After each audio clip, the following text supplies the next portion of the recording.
All right, good afternoon. Happy Monday.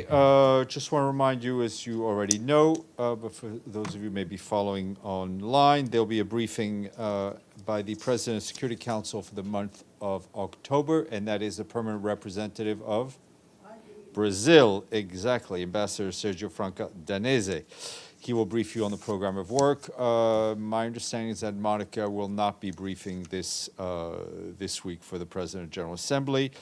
Tomorrow we will have a guest, and that is the country director from South Sudan of the World Food Program, Mary Ellen McCourty.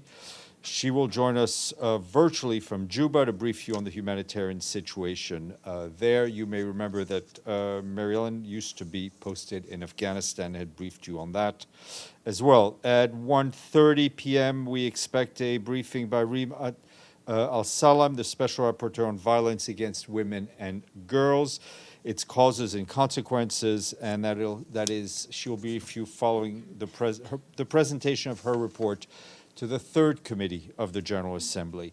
I have quite a lengthy update on the humanitarian situation, our activities in Armenia and Azerbaijan. I will share it with you. We'll also send it to you in writing because it's too much for Michelle, apparently, to take in. Yes, exactly. A UN team, as we had mentioned to you, UN team led by Vladanka Andreeva, the resident coordinator for the United Nations in Azerbaijan, visited the Karabakh region of Azerbaijan yesterday. It was a day trip, but they got to see quite a bit. The mission was aimed to assess the situation on the ground and identify the humanitarian needs of both the people remaining and those who are on the move. The team included Ramesh Rajasingham, who, as you know, the director of the coordination division of the Department of the Coordination of Humanitarian Affairs. It also included representatives of the World Health Organization, UNICEF, the UNHCR, and the World Health Organization.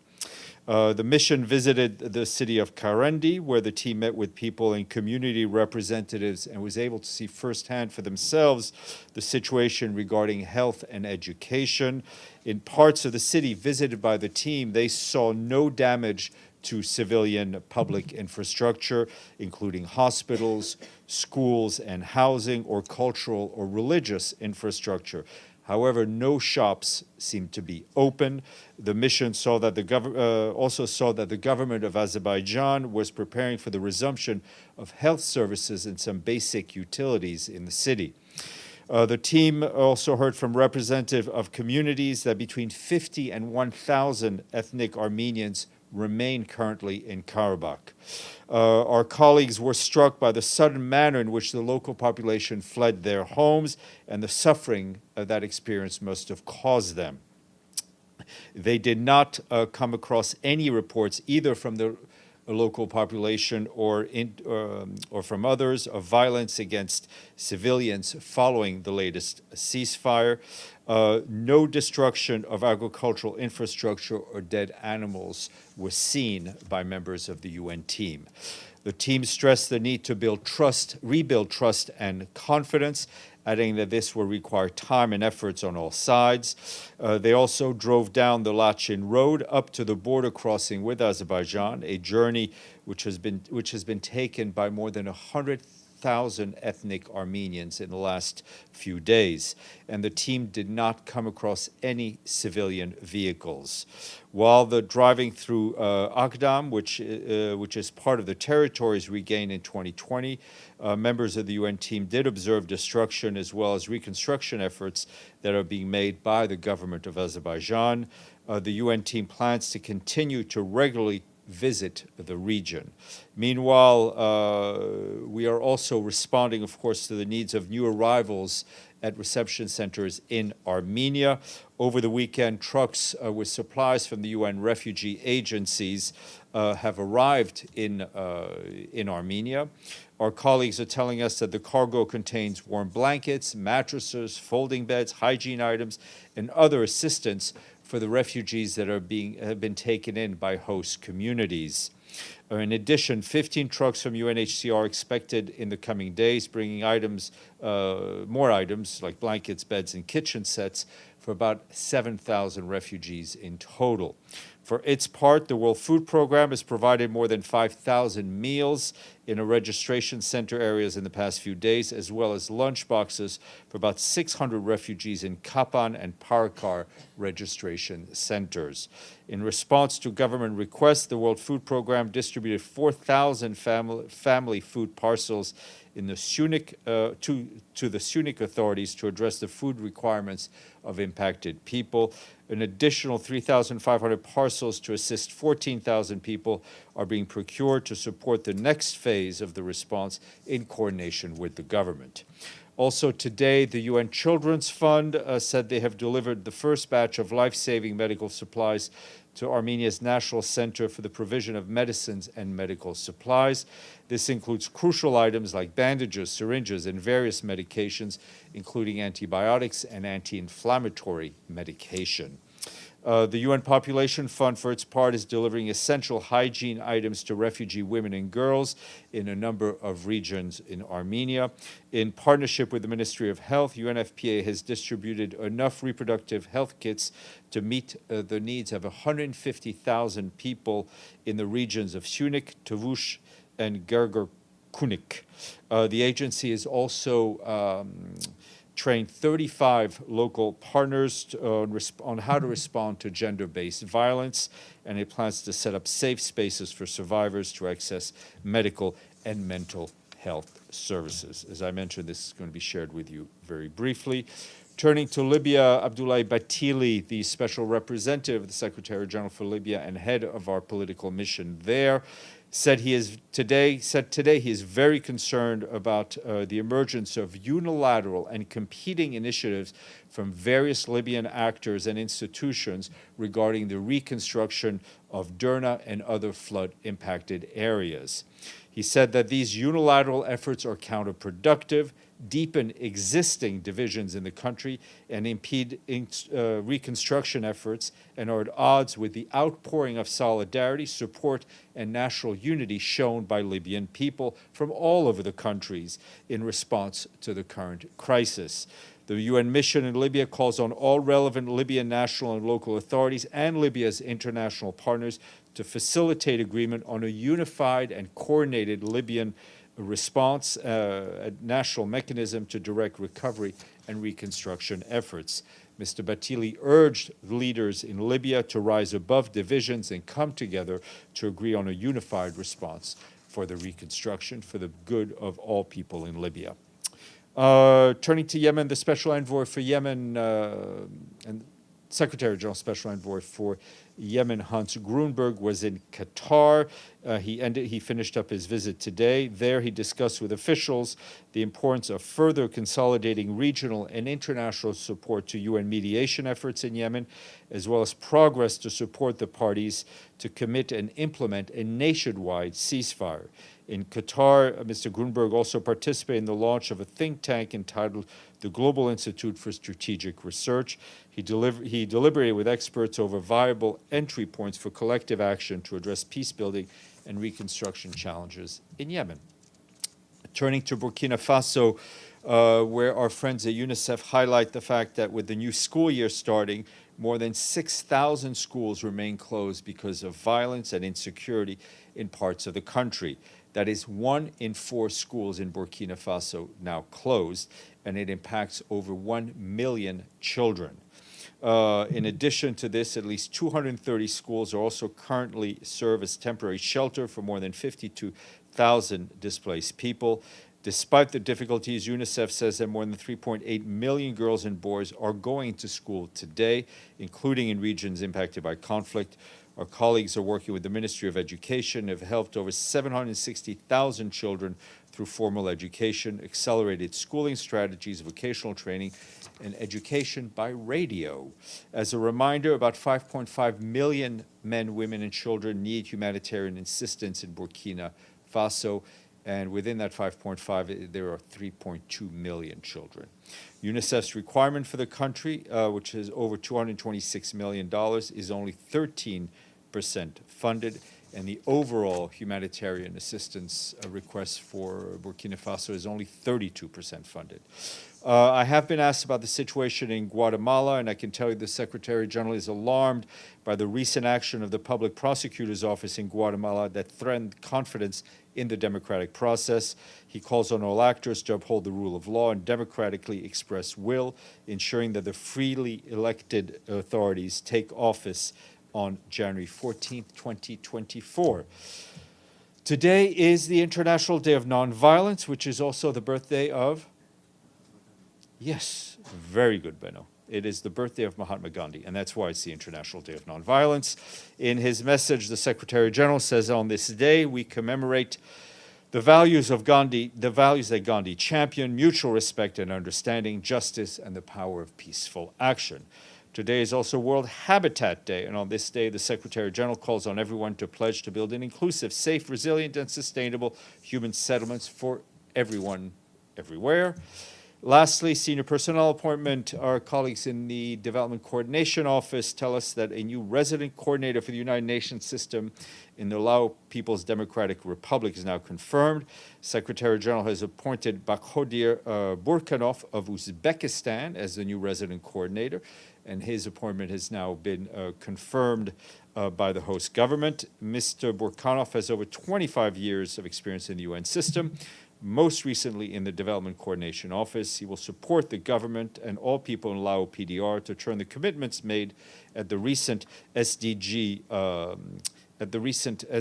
summit into action on the ground to leave no one behind. His full biography is available on the DCO website. Thank you. Halas. Benno. Thank you, Steph. The Nobel Prize for Medicine goes to two scientists who developed mRNA vaccines for COVID-19 or paved the way for this. Is there any comment? Well, we congratulate the two recipients, not only for receiving the prize, but for the very important research they've done that has benefited all mankind. Ibtisam Azam. Thank you. On the statement you read about Libya, is the UN involved in any of the rebuilding efforts? And usually when you deliver aid there, with which of the two governments you... Well, I mean, we have the immediate humanitarian aid was delivered. We worked with the local authorities on the ground. Obviously, given where Derna is, it demanded a level of coordination between all various Libyan centers of authority, shall I say. But what is clear, and I think the concern that Mr. Batili is seeing, is that as we move towards reconstruction and cleanup efforts, we're seeing competing efforts, which is a waste of time, a waste of money, and the waste of an opportunity that out of this disaster can come unity on the Libyan political scale. We will be involved in whatever way we can, but these efforts need to be clear and coordinated. Yes, sir. Serhiy Barbo, Ukrainian TV Channel 5. Iran is ready to transfer ballistic missiles to Russia. This information is confirmed by the American Institute for the Study of War. Is the UN going to prevent this? Do you understand the risks for Ukraine, especially in winter, for civilian population? Thank you. Well, I think we've always expressed our concern about the increasing level of weapons in the Ukrainian theater, and especially the use of these weapons. And it is also important that international law be respected in that regard. Amélie. Thanks, Steph. Follow up on Karabakh. On Friday, you explained that the mission task was to assess the humanitarian needs. So obviously, what they saw in a one-day trip was no sign of major casualties or infrastructure damage or anything, but what does that mean in terms of next step, in terms of humanitarian aid? Well, I mean, first of all, this is the first of what we hope will be a number of visits. We will also obviously work with the government of Azerbaijan. In terms of humanitarian assistance, currently, our efforts are focused on the Armenian side of the border. And as you know, Armenia has welcomed about 100,000 refugees, so that's where the immediate humanitarian needs are. But we will continue to monitor and travel back to Karabakh and assist in whatever way we can. Michelle. Sorry, just to follow up to that, and sorry if you said that in your statement, but so they were just there for the day and they've left, and any idea when they hope to go back? No, I mean, we will be working with the government of Azerbaijan to see when we can go back. And reading into what you told us, is there assessment that there was no... I'm trying to sort of... They said they didn't see any damage, they didn't see... Yeah, I mean, what should we read into that? they reported what they saw, right? And this was an initial visit, so there was no extrapolation, or they talked to people.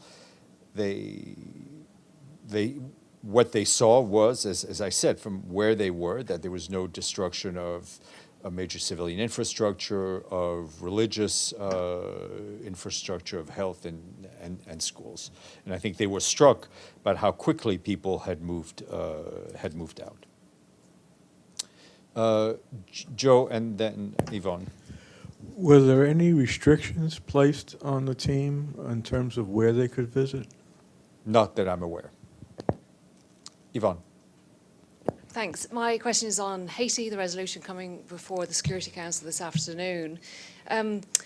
Is the Secretary-General concerned at all that this multinational force is going in to effectively prop up an unelected government, and whether that could end up, coming back to haunt the United Nations? Well, I mean, the Secretary-General's motivation is to the people of Haiti and to help ensure the security and safety of everyday people in Haiti, which is currently not happening. When you have gangs controlling large parts of the capital, people reporting to us that they're unable to leave the capital, with gang violence spreading to other parts, Gonaïves, Cape Haitian. It's about a total breakdown of law and order. And we saw in the beginning, I mean, months ago, gangs had taken over the port and the fuel depot. So it's about giving the people of Haiti a chance to rebuild, to live, in a sense, in a society where people can go out of their house, where parents can send their children to school without fear of kidnapping. There is a political process, and the Haitian leaders will have to come together to respond to the needs of their own population. Just to follow up, how do you know which other countries have committed to join the multinational force, aside from Kenya? No, I do not. Stefano. Yes, it's a follow-up. Does the Secretary General think that the fact that this multinational force will now be a UN force, is it concern? I mean, the UN is going to give the authorization, but it's not going to be an official UN operation. Well, this was the Secretary General's idea from the start, right? I mean, it's to send a non-UN multinational force under a Security Council mandate. But my question is it concerned that this could create situation that maybe when he's a UN force, he can control more or handle it? I'll just give you an example. What if we have again a situation where there are abuse by this force to the population, or some situation like this? Who is in charge for let checking me, on this force? if the Secretary General is concerned about anything, is that it's taken a long time to get this together. I mean, you remember he proposed this months and months ago.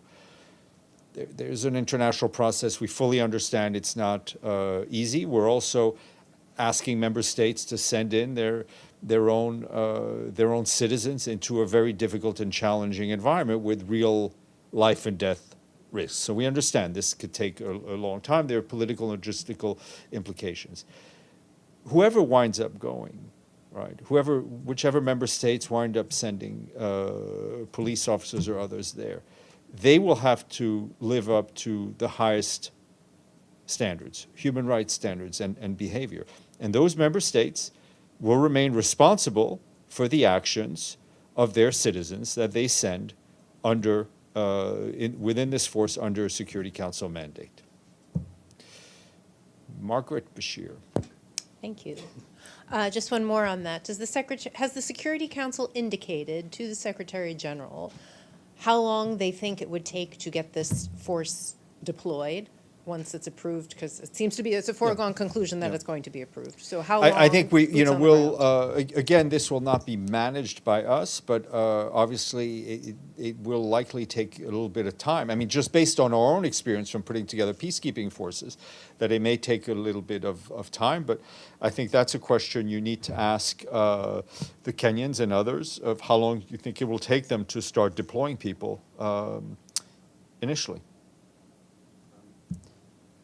Just to clarify on the same, can we say that for the Secretary General? As a matter of rule, you can say whatever you want.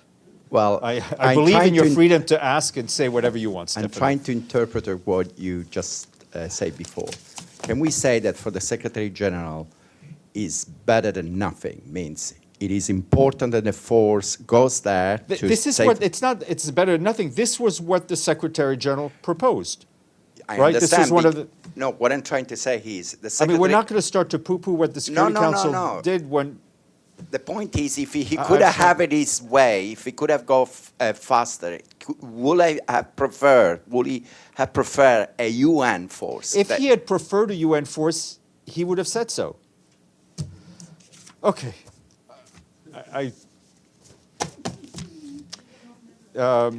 We could...